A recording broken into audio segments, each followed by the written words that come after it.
and just throw in little chunks of wood and keep it hot.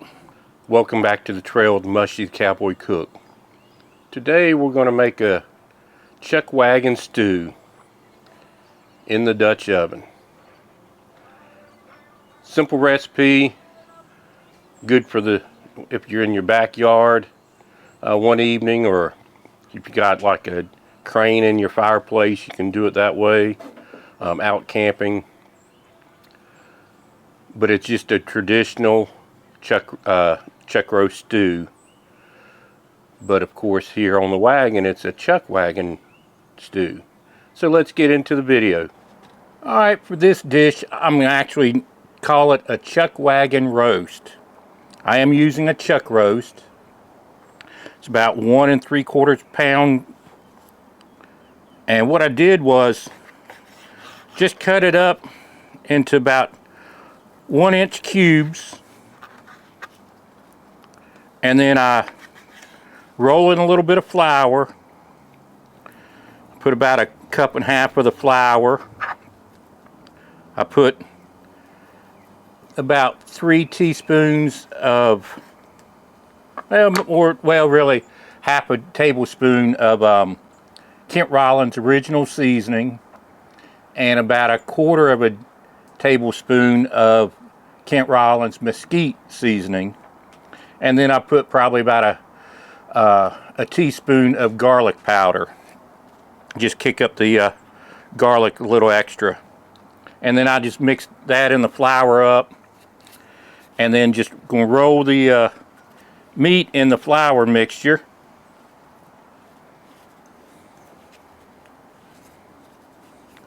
And I've got my pot I'm going to cook it in, heating up on the over the fire. And then I'm going to brown these up, and then we'll start putting in the vegetables. So when we come back, I'll show you cooking of the meat. But you can do it in a grill, you could do it on your stove top, you can do it in your oven. I'm going to cook it. You cook it in your oven about 325 for several hours. But I like to brown my meat a little bit, give it some of that flavoring that you get from browning it before we actually cook it in a stew per se. So when we come back, I'll show you in the pot.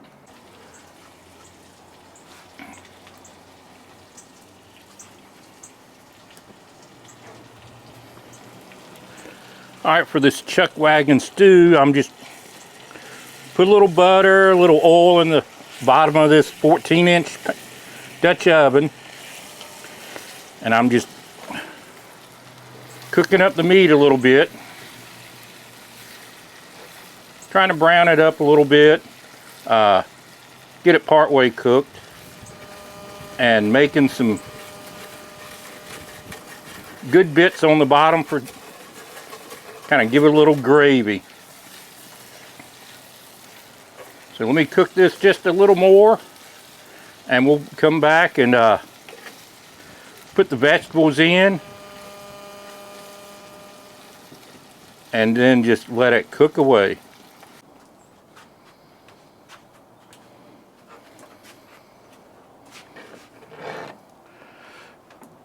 All right, I browned up my meat.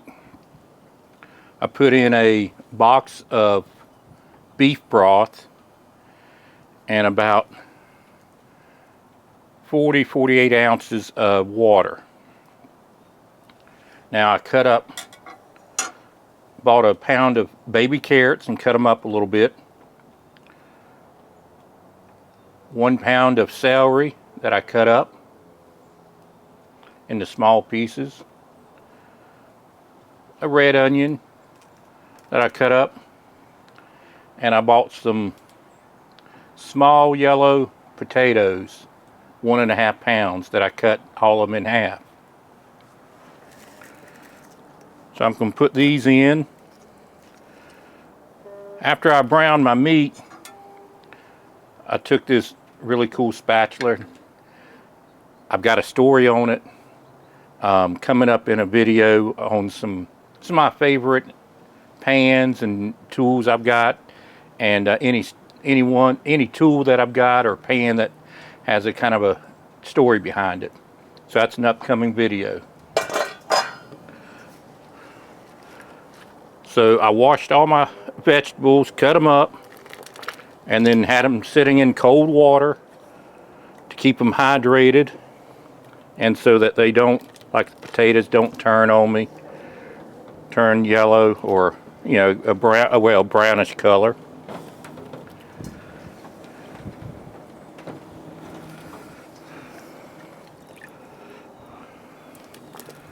Now I said you can cook it in your oven, but what I would do is take your pan, whatever you're going to cook it in the oven, but brown up your meat first. And then in the oven at 325, should take probably an hour and a half. If you're going to go out on the grill or out over a fire, I'd let everything simmer for 2.5 hours.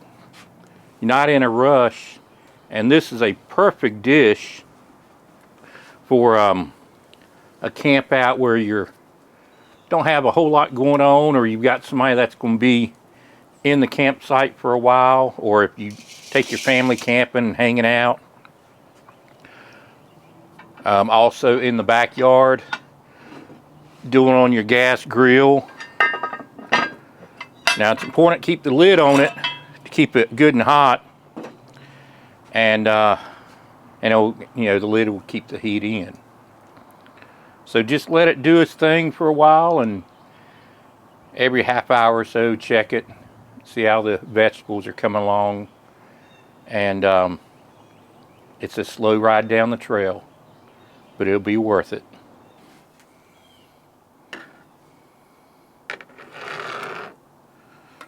I boiled it for about 15 minutes just to get everything good and hot again and cooking when I added the broth, and especially the vegetables, because that really cooled off everything. So I just try to get it back up to temperature.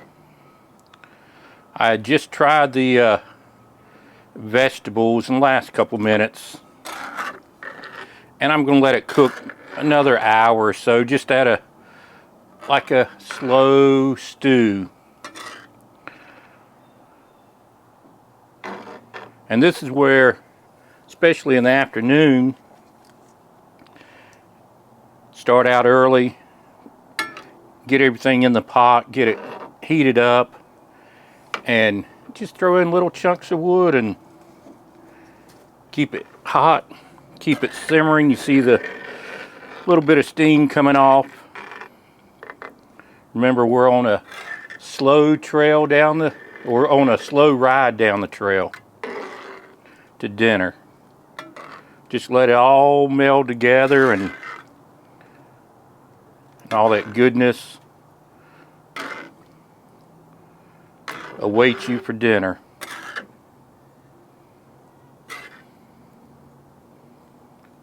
So we'll come back when it's dinner time and have a taste of it. Yeah.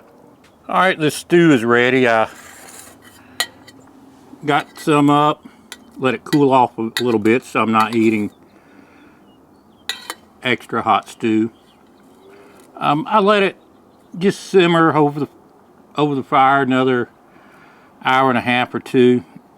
So I ended up letting it cook upwards to 2.5, not quite 3 hours. Wasn't in a rush, and you know, you just maintain some heat on it, and it just makes it that much better. It allows time. It's kind of like if you cook it quickly and then eat it the next day. By slowly cooking it, it allows all the vegetables to absorb the flavors of the broth.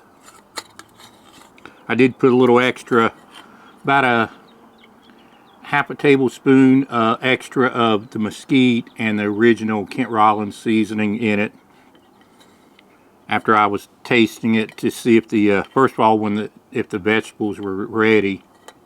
That's when I put a little extra seasoning in it.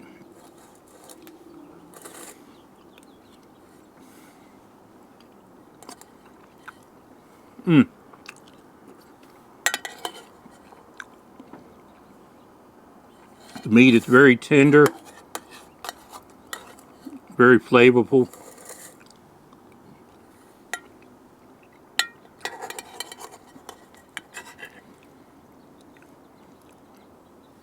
And in the vegetables, you can really pick up that beef flavor.